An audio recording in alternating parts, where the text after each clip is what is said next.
दोस्तों, मेरा नाम अरमान है और जो कहानी मैं आपको सुनाने जा रहा हूं वो सिर्फ एक कहानी नहीं है, बल्कि मेरी जिंदगी का एक ऐसा हिस्सा है जिसे याद करके आज भी मेरा खून सूख जाता है। अगर आप इस पर यकीन न करें तो न करें, लेकिन मेरे साथ जो हुआ है वो मेरी अपनी जिंदगी का एक कड़वा सच है। एक ऐसी सच्चाई जिसने मेरी पूरी दुनिया को हिलाकर रख दिया। बात उस वक्त की है जब मैं लखनऊ में अपनी नौकरी करता था। एक छोटी सी प्राइवेट कंपनी में अकाउंटेंट था। घर हमारा मुजफ्फरनगर में था। अम्मी की तबीयत खराब रहने लगी थी तो मैं हर महीने 1-2 बार घर जाया करता था। उस दिन भी मैं अपनी पुरानी बुलेट लेकर घर जा रहा था। रात के करीब 10:30 बजे का वक्त था। लखनऊ से मुजफ्फरनगर जाने के लिए एक जगह पर घना जंगल पड़ता था। वहां मोबाइल का नेटवर्क भी नहीं आता था। चांदनी रात थी। हल्की हल्की रोशनी झाड़ियों पर पड़ रही थी। मैं अपनी बुलेट की हेडलाइट जलाकर सामान्य स्पीड में चल रहा था। दिल में अल्लाह का नाम ले रहा था क्योंकि वो जगह थोड़ी डरावनी थी। अचानक मुझे किसी के कराहने की आवाज सुनाई दी। पहले तो मैंने सोचा कि शायद हवा की आवाज है या कोई जानवर होगा, लेकिन फिर वही आवाज आई और इस बार साफ सुनाई दी। कोई औरत दर्द से कराह रही थी। मैंने बाइक रोकी और इधर उधर देखा। टॉर्च निकालकर जलाई तो देखा कि सामने की तरफ सड़क से थोड़ा अंदर एक औरत जमीन पर पड़ी हुई थी। मैं झट से बाइक स्टैंड पर लगाकर उसके पास दौड़ा। भाई, जो मंजर मैंने देखा वो आज भी मेरी आंखों के सामने है। एक बेहद खूबसूरत लड़की, उम्र लगभग 22-23 साल की होगी, जमीन पर पड़ी हुई थी। उसके कपड़े फटे हुए थे, चेहरे पर मिट्टी और खून के दाग, लेकिन इसके बावजूद भी वो इतनी सुंदर थी कि मैं पल भर को उसे देखता ही रह गया। उसका रंग गोरा था, बाल लंबे और काले, आंखें बादाम जैसी, नाक नक्श इतने तराशे हुए जैसे किसी कलाकार ने बनाया हो। उसने हरे रंग की सलवार कमीज पहनी हुई थी। मुझे लगा कि शायद कोई हादसा हुआ हो या किसी ने उसके साथ जबरदस्ती की हो। अरे बहन जी, ये क्या हाल हो गया आपका? मैंने झुककर कहा। घबराइए मत, मैं हूं यहां, आप ठीक हैं? उसने धीरे से आंखें खोली और मेरी तरफ देखा। अल्लाह की कसम, उसकी आंखों में अजीब सा जादू था, जैसे कोई मुझे अपनी तरफ खींच रहा हो। हरी आंखें थीं, बिल्कुल पन्ने जैसी। उसमें एक अजीब सी चमक थी जो मुझे बांध रही थी।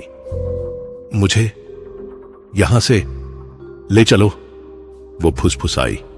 उसकी आवाज इतनी मीठी थी कि मैं मोहित हो गया। वो मुझे मार देंगे। कौन मार देगा? आप घबराइए मत। मैंने उसका हाथ थामा। उसका हाथ बर्फ की तरह ठंडा था। मैं आपको अस्पताल ले चलूंगा। नहीं, अस्पताल मत ले जाओ। उसने मेरा हाथ कसकर पकड़ा। कहीं सुरक्षित जगह ले चलो। मैं उसे सहारा देकर उठाने लगा। जब उसका शरीर मेरे सीने से सटा तो अजीब सी गर्माहट महसूस हुई। मेरे दिल की धड़कन तेज हो गई। उसकी खुशबू, या अल्लाह, कैसी खुशबू थी वो! जैसे गुलाब और केवड़ा मिलाकर कोई इत्र बनाया गया हो। मैं बावला सा हो गया। आपका नाम क्या है बहन जी? मैंने पूछा जब मैं उसे बाइक तक ले आया। ज़ारा, उसने धीमी आवाज में कहा। मैंने उसे अपनी बाइक पर बैठाया और धीरे से चलने लगा। वो मेरी पीठ से सटकर बैठी थी और उसकी सांसें मेरे गले को छू रही थीं। मैं कांप रहा था। न जाने क्यों मुझे लग रहा था जैसे मैं किसी सपने में हूं। भैया, मुझे आपके गांव में कहीं छुपा दीजिए, उसने मेरे कान के पास फुसफुसाकर कहा। कुछ दिनों के लिए। मैंने सोचा कि कोई पारिवारिक विवाद होगा या कोई उसके साथ जबरदस्ती करना चाहता होगा। मुझे उस पर दया आ गई और मैंने फैसला किया कि उसे अपने गांव के बाहर पुराने खंडहर वाले घर में रखूंगा। वहां कम से कम वो सुरक्षित रहेगी। जब हम गांव पहुंचे तो रात के 12 बज चुके थे। मैं उसे उस पुराने घर में ले गया जो कभी मेरे ताऊ जान का था। वो कई सालों से खाली पड़ा था। अंदर धूल और मकड़ी के जाले थे, लेकिन रहने लायक था। मैंने उसे वहां बिठाया और पानी लेने गया। जब मैं वापस आया तो देखा कि वो वहीं बैठी हुई मुझे देख रही थी। अंधेरे में भी उसकी आंखें चमक रही थीं। मैंने उसे पानी दिया और उसके घावों की तरफ देखा। ये घाव कैसे हुए? मैंने पूछा। कुछ लड़कों ने मुझे परेशान किया, उसने धीरे से कहा। आंसू उसकी आंखों में चमक रहे थे। मैं भागकर जंगल में छुप गई। गिरकर चोट लग गई। मैंने अपने घर से दवा और कपड़े लाकर उसके घावों को साफ किया। जब मैं उसके माथे पर लगी चोट को साफ कर रहा था तो वो मुझे बड़े प्यार से देख रही थी। आप बहुत अच्छे हैं, उसने कहा। मुझे ऐसे अच्छे इंसान की तलाश थी। उसकी बात सुनकर मेरा दिल भर आया। मैंने सोचा कि अल्लाह ने मुझसे इस मासूम लड़की की मदद करवाई है। अगली सुबह जब मैं फजर की नमाज पढ़कर उसे देखने गया तो वो वहां नहीं थी। मैं परेशान हो गया कि कहीं वो चली तो नहीं गई। लेकिन शाम को जब मैं वापस आया तो वो वहां थी, जैसे वो दिन में कहीं छुप जाती हो और रात को वापस आ जाती हो। आप दिन में कहां थीं? मैंने पूछा। मैं डर जाती हूं दिन में, उसने कहा। मुझे लगता है कोई मुझे देख लेगा। मुझे लगा कि उसे अभी भी डर लग रहा है। मैंने उसके लिए खाना लाया था लेकिन उसने बहुत कम खाया। वो कहती थी कि उसका पेट नहीं भरता। अजीब बात थी। दिन ब दिन मैं उससे बातें करता रहा। वो बहुत खूबसूरती से बात करती थी। उसकी आवाज में एक अजीब सा जादू था कि मैं घंटों उसकी बातें सुनता रहता। वो मुझे अपनी जिंदगी के बारे में बताती रहती। मेरे अम्मी अब्बू बचपन में ही मर गए थे, वो कहती। तब से मैं अकेली हूं, कोई रिश्तेदार नहीं है। मुझे उस पर बहुत दया आई। मैं सोचने लगा कि कैसे इस बेचारी ने अपनी जिंदगी गुजारी होगी। धीरे धीरे मैं उससे मोहब्बत करने लगा। एक रात जब मैं उसे खाना देने गया तो वो बहुत उदास लग रही थी। उसकी आंखों में आंसू थे। क्या बात है ज़ारा, आप रो क्यों रही हैं? मैंने पूछा। मुझे लगता है आप मुझे छोड़कर चले जाएंगे, उसने कहा। सभी मुझे छोड़ देते हैं। मैंने उसका हाथ थामा। मैं आपको कभी नहीं छोड़ूंगा, मैं वादा करता हूं। उसने मेरी तरफ देखा। उसकी आंखों में अजीब सी चमक थी। सच में? अल्लाह की कसम, मैंने कहा। वो धीरे से मेरी तरफ झुकी और मेरे सीने से लग गई। मेरा दिल जोर से धड़कने लगा। उसकी सांसें मेरे गले को छू रही थीं। मैं कांप रहा था। मुझे आपसे मोहब्बत हो गई है, वो फुसफुसाई। मैं चौंक गया। मैंने कभी सोचा नहीं था कि वो मुझसे कुछ कहेगी।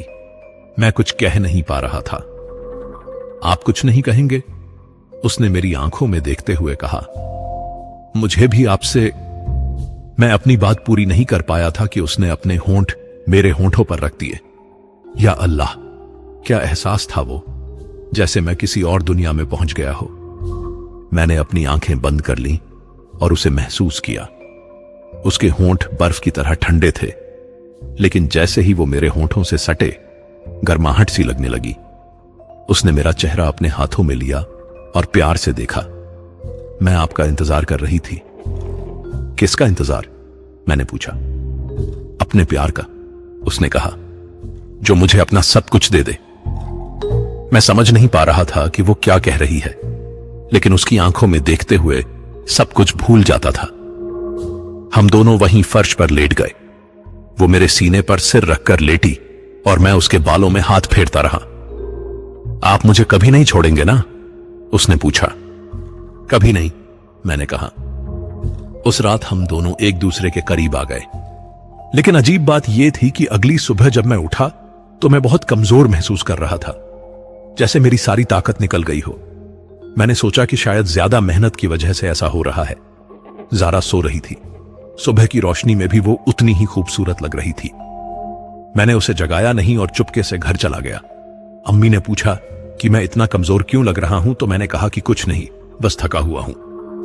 उस दिन से मैं ज़ारा से रोज मिलने जाने लगा। हम दोनों एक दूसरे से बेइंतहा मोहब्बत करने लगे थे। लेकिन एक बात मैंने नोटिस की थी, वो कभी दिन में बाहर नहीं आती थी, हमेशा रात को ही मिलती थी। और हर मुलाकात के बाद मैं और भी कमजोर हो जाता था। ज़ारा, आप दिन में कहीं बाहर चलना चाहती हैं? मैंने एक दिन पूछा। नहीं, उसने तुरंत कहा। मुझे धूप पसंद नहीं। और फिर कोई देख लेगा तो? मुझे लगा कि वो अभी भी डरी हुई है। मैंने उससे कहा कि वो मेरे साथ मेरे घर चले, अम्मी से मिले, लेकिन वो मना कर देती। अभी नहीं, वो कहती, पहले हमारी शादी तो हो जाने दो। शादी की बात सुनकर मैं खुश हो गया। मैंने सोचा कि अगर वो शादी के लिए राजी है तो ये सब डर वर की बातें छोड़कर खुश रहना चाहिए। लेकिन मुझे नहीं पता था कि मैं किस चीज से शादी करने जा रहा हूं। अब मैं आपको उन बातों के बारे में बताता हूं जो मैंने उन दिनों नोटिस की थीं। अगर मैं उस वक्त इन बातों पर गौर करता तो शायद आगे जो कुछ हुआ वो ना होता। पहली बात, जारा के घाव बहुत तेजी से भर गए थे। जो घाव पहली रात गहरे लग रहे थे वो 3-4 दिन में बिल्कुल ठीक हो गए। कोई निशान तक नहीं रहा। मैंने सोचा कि शायद वो उतने गहरे नहीं थे जितने दिख रहे थे। दूसरी बात, उसकी आंखें अंधेरे में चमकती थीं। जब रात को बिजली कट जाती और अंधेरा हो जाता तो मैं देखता कि उसकी आंखों में एक अजीब सी हरी रोशनी होती थी। जब मैं उससे पूछता तो वो कहती कि ये तो सभी के साथ होता है अंधेरे में। तीसरी बात, वो कभी नमाज नहीं पढ़ती थी। मैं जब फजर या मगरिब की नमाज पढ़ता तो वो दूर खड़ी हो जाती। मैं पूछता तो कहती कि उसे नमाज नहीं आती। मैंने उसे सिखाने की कोशिश की लेकिन वो हमेशा बहाना बनाती। चौथी बात, मेरी तबीयत दिन ब दिन गिरती जा रही थी। मैं हमेशा कमजोर रहता, चक्कर आते रहते। अम्मी को लगने लगा था कि मुझे कोई बीमारी है। मैं डॉक्टर के पास गया तो उसने कहा कि खून की कमी है। टॉनिक दिया लेकिन कोई फायदा नहीं हुआ। पांचवी बात, जारा का खाना। वो बहुत कम खाना खाती थी। कभी कभी तो लगता था कि उसने छुआ भी नहीं है, लेकिन जब मैं पूछता तो कहती कि खा लिया है। छठी बात, वो हमेशा मेरा खून चूसती रहती थी। मैं इसे प्यार समझता था। जब हम करीब आते तो वो मेरी गर्दन और कंधों को चूमती रहती, लेकिन अब मुझे लगता है कि वो सिर्फ चूम नहीं रही थी। एक रात मैंने हिम्मत करके उससे पूछा, जारा, तुम्हारा घर कहां था? तुम्हारे रिश्तेदार कहां हैं? वो चुप हो गई। बहुत देर तक कुछ नहीं बोली। फिर उसने धीरे से कहा, मेरा घर बहुत दूर है, वहां अब कोई नहीं है। कहां है? मैंने पूछा। तुम नहीं समझोगे, उसने कहा। वो इस दुनिया में नहीं है। मैंने समझा कि शायद वो कह रही है कि उसके सभी रिश्तेदार मर गए हैं और वो अकेली रह गई है। मुझे उस पर दया आ गई। अब तुम्हारा घर यहीं है, मैंने कहा, मेरे साथ। उसकी आंखों में अजीब सी चमक आई। सच में? हां, हम शादी कर लेंगे, फिर तुम हमेशा मेरे साथ रहोगी। वो बहुत खुश हो गई। मुझे लगा कि वो खुशी से रो रही है, लेकिन अब मुझे लगता है कि वो किसी और वजह से खुश थी। लेकिन एक बात है, उसने कहा। क्या? शादी के बाद तुम्हें मेरे साथ मेरे असली घर चलना होगा। कहां है तुम्हारा असली घर? वो तुम्हें शादी के बाद पता चल जाएगा, उसने मुस्कुराते हुए कहा। लेकिन उसकी मुस्कुराहट में कुछ अजीब सा था, जैसे कोई अपने मन में कोई योजना बना रहा हो। मैंने उससे शादी करने का फैसला कर लिया था। मैं इतना प्यार करता था उससे कि मैं कुछ भी करने को तैयार था। लेकिन मुझे नहीं पता था कि मैं अपनी कब्र खुद खोद रहा हूं। कुछ दिनों बाद मैंने अपने दोस्त इरफान को सब कुछ बताया। इरफान मेरा बचपन का दोस्त था और बहुत समझदार था। मैंने उसे जारा के बारे में बताया और कहा कि मैं उससे शादी करना चाहता हूं। अरमान, तू पागल हो गया है क्या? उसने कहा। तुझे उस लड़की के बारे में कुछ नहीं पता और तू शादी कर रहा है? मुझे सब पता है जो जानना जरूरी है, मैंने कहा। मैं उससे मोहब्बत करता हूं, कम से कम मुझे तो मिलवा उससे। इरफान ने कहा, मैं देखूंगा कैसी है। मैंने जारा से कहा तो वो मना कर गई। नहीं, मैं किसी से नहीं मिलना चाहती, शादी के बाद सबसे मिलूंगी। इरफान को यह बात अजीब लगी। उसने मुझसे कहा, अरमान, कुछ तो गड़बड़ है। कोई लड़की अपने होने वाले शौहर के दोस्त से मिलने से इनकार क्यों करेगी? लेकिन मैं प्यार में अंधा हो चुका था। मैंने इरफान की बात नहीं मानी। शादी के लिए मैंने सब कुछ तैयार कर लिया था। चूंकि जारा का कोई घर वाला नहीं था तो मैंने सोचा कि हम सिर्फ निकाह पढ़वा लेंगे, कोई बड़ा फंक्शन नहीं करेंगे। मैंने मौलवी साहब से बात की और उन्होंने कहा कि वो आकर निकाह पढ़वा देंगे। लेकिन जब मैंने जारा को बताया तो वो मान गई, लेकिन एक शर्त रखी। निकाह रात को होना चाहिए, उसने कहा। रात को क्यों? दिन में क्यों नहीं? मुझे दिन में अच्छा नहीं लगता। रात का वक्त मुझे पसंद है। मैंने मौलवी साहब से बात की। वो पहले तो मना कर रहे थे कि रात को निकाह नहीं होता, लेकिन फिर मान गए। शादी का दिन आ गया। मैं बहुत खुश था। आखिर मेरी जारा मेरी होने वाली थी। मैंने नए कपड़े खरीदे थे, सफेद कुर्ता पाजामा और काली जैकेट। जारा के लिए भी लाल रंग का सूट लाया था। शाम को जब मैं उसे सूट दे रहा था तो उसने पहली बार दिन की रोशनी में बाहर कदम रखा था। लेकिन जैसे ही सूरज की रोशनी उस पर पड़ी वो तुरंत अंदर भाग गई। क्या हुआ? मैंने पूछा। कुछ नहीं, बस चक्कर आ गया, उसने कहा। लेकिन मैंने देखा था कि जहां सूरज की रोशनी उसकी त्वचा पर पड़ी थी वहां जलने के निशान जैसे दिख रहे थे। ज़ारा, यह क्या है? मैंने चिंता से पूछा। कुछ नहीं, बस एलर्जी है मुझे धूप से, उसने बहाना बनाया। मैंने उस वक्त इस बात को ज्यादा तवज्जो नहीं दी। मैं समझ गया कि वो धूप में नहीं निकल सकती, कोई बीमारी होगी। रात के 10 बजे मौलवी साहब आए। मैंने सिर्फ इरफान और 2 और दोस्तों को बुलाया था गवाह के लिए। ज़ारा ने लाल सूट पहना था और दुपट्टा सिर पर डाला था। वो बेहद खूबसूरत लग रही थी, लेकिन अजीब बात यह थी कि उसकी परछाई नहीं दिख रही थी। मैंने सोचा कि शायद रोशनी का कोण ऐसा है इसलिए ऐसा हो रहा है। निकाह की रस्म शुरू हुई। मौलवी साहब ने खुतबा पढ़ा और निकाह का ऐलान किया। जब उन्होंने ज़ारा से पूछा कि क्या वो अरमान से निकाह करना चाहती है तो उसने 3 बार कबूल है कहा। उसकी आवाज में इतनी खुशी थी कि मैं भी खुश हो गया। लेकिन जब मौलवी साहब ने दुआ पढ़ने के लिए कहा तो एक अजीब बात हुई। जैसे ही उन्होंने बिस्मिल्लाह कहा, ज़ारा ने जोर से चीख मारी। आह, सिर दर्द हो रहा है, उसने कहा। सबको लगा कि शायद वो नर्वस है। मौलवी साहब ने दुआ पूरी की और चले गए। मेरे दोस्त भी चले गए, बस मैं और ज़ारा रह गए। आखिर हम शादीशुदा हो गए, मैंने खुशी से कहा। ज़ारा की आंखों में अजीब सी चमक आई। वो मुस्कुराई, लेकिन उसकी मुस्कुराहट में कुछ और था, जैसे कोई शिकारी अपने शिकार को देखकर मुस्कुराता है। अब तुम सिर्फ मेरे हो, उसने कहा, हमेशा के लिए। मुझे उसकी बात में कुछ अजीब लगा, लेकिन मैंने नजरअंदाज कर दिया। अब चलो मेरे असली घर, उसने कहा। कहां है तुम्हारा असली घर? वो जगह जहां मैं पैदा हुई थी, जहां मेरा परिवार है। उसकी आंखों में अजीब सी लाली आने लगी। तो चलो, मैंने कहा। कहां है? पहले मेरे पास आओ। उसने अपना हाथ बढ़ाया। मैं उसके पास गया। उसने मेरा हाथ पकड़ा और धीरे से कहा, अब मैं तुम्हें अपना असली रूप दिखाऊंगी। असली रूप मतलब? अगले ही पल कमरे की रोशनी अचानक तेज हो गई। ज़ारा की आंखें आग की तरह लाल हो गईं। उसके नाखून लंबे और तेज हो गए जैसे किसी जानवर के पंजे हों। उसके दांत नुकीले हो गए और उसकी जुबान लंबी निकल आई। मैं डर के मारे कांप गया। ज़ारा, ये क्या है? वो जोर से हंसी। उसकी हंसी कमरे में गूंज रही थी। मैं जिन्ननी हूं अरमान, मैं इंसान नहीं हूं।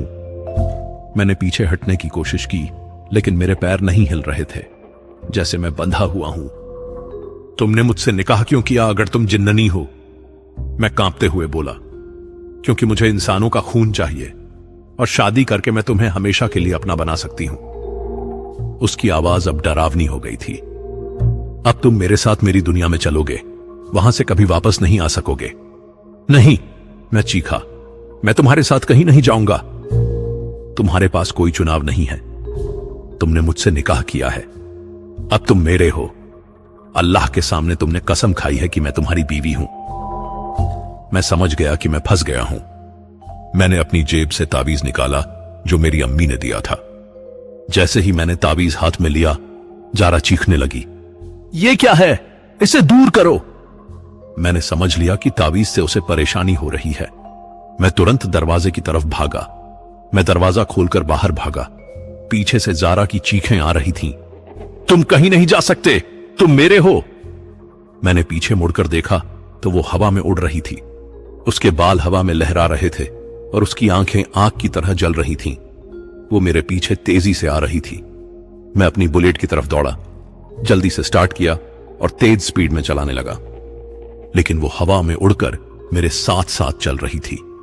अरमान, रुको, तुम मुझसे भाग नहीं सकते, हम शादीशुदा हैं। उसकी आवाज मेरे कानों में गूंज रही थी। मैं जंगल की तरफ जा रहा था। मुझे लग रहा था कि अगर मैं गांव में गया तो वो वहां तबाही मचा देगी। बेहतर है कि मैं जंगल में चला जाऊं। तुमने मेरे साथ धोखा किया है, वो चीख रही थी। तुमने कहा था कि तुम मुझे कभी नहीं छोड़ोगे। अचानक उसने मेरी बाइक पर हमला किया। मैं गिर गया और बाइक एक तरफ चली गई। मैं जमीन पर लुढ़कते हुए एक पेड़ के पास गिरा। मेरे हाथ पैर में चोट लग गई और खून निकल रहा था। ज़ारा धीरे धीरे मेरी तरफ आई। अब उसका असली रूप पूरी तरह से दिखाई दे रहा था। उसकी लंबी काली जुबान बाहर निकली हुई थी। उसके नाखून चाकू की तरह तेज थे। वो जमीन पर नहीं चल रही थी, बल्कि हवा में तैर रही थी। अब भागने की कोशिश मत करो, वो बोली। तुम्हें मेरे साथ चलना ही होगा। मैं पेड़ के सहारे खड़ा हो गया। मेरे हाथ में अभी भी तावीज था। मैंने तावीज आगे बढ़ाया तो वो दूर हट गई। यह तावीज तुम्हें बचा नहीं सकता, उसने कहा। तुमने मुझसे निकाह किया है, अल्लाह के सामने कसम खाई है, अब तुम्हारी रूह मेरी है। मैं समझ गया कि तावीज से वो दूर रह सकती है, लेकिन हमला भी कर सकती है। मुझे कोई और उपाय सोचना होगा। अचानक मुझे दूर में एक रोशनी दिखाई दी। वो किसी मस्जिद या दरगाह की लग रही थी। मैं उस तरफ दौड़ने लगा। कहीं नहीं भागोगे, ज़ारा चीखी और उसने मुझ पर हमला किया। उसके नाखूनों ने मेरी पीठ पर गहरे घाव बनाए। मैं दर्द से चीख पड़ा, लेकिन दौड़ता रहा। खून बह रहा था, लेकिन मैं रुका नहीं। जैसे जैसे मैं उस रोशनी के करीब जा रहा था, ज़ारा की चीखें तेज होती जा रही थीं। नहीं, वहां मत जाओ, वहां मैं नहीं आ सकती। अब मुझे पता चल गया था कि वो कोई पवित्र जगह है। मैं और तेज दौड़ने लगा। आखिरकार मैं वहां पहुंचा। वो एक पुरानी दरगाह थी। बाबा नूरुद्दीन की दरगाह थी। मैं दरगाह के अंदर भागा और दरवाजा बंद कर लिया। ज़ारा बाहर खड़ी थी और जोर जोर से चीख रही थी, अरमान, बाहर आओ, तुम वहां हमेशा नहीं रह सकते। मैं इंतजार करूंगी। हमारा निकाह हुआ है, तुम मेरे शौहर हो। मैं दरगाह के अंदर बैठकर रो रहा था। मैंने समझ लिया था कि मैं कितनी बड़ी गलती कर गया हूं। मैंने बाबा के मजार के सामने तौबा की और माफी मांगी। रात भर वो बाहर चीखती रही। कभी कभी उसकी आवाज मीठी हो जाती और वो कहती, अरमान, मैं तुमसे प्यार करती हूं, बाहर आ जाओ, हम खुश रहेंगे। लेकिन मैं जानता था कि यह सब धोखा है। मैं दरगाह के अंदर ही रहा और दुआ पढ़ता रहा। सुबह होते होते ज़ारा की आवाजें बंद हो गईं।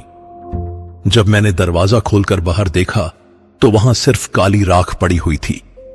शायद सूरज की रोशनी से वो भाग गई थी या कोई और वजह थी। मैं वहां से निकलकर घर वापस आ गया। अम्मी ने पूछा कि मैं कहां था, तो मैंने कोई जवाब नहीं दिया। मैं कैसे बताता कि मैंने एक जिन्ननी से निकाह किया था। अगले कुछ दिनों तक मैं बहुत परेशान रहा। मुझे डर लग रहा था कि कहीं वो वापस ना आ जाए। लेकिन दिन गुजरते गए और कुछ नहीं हुआ।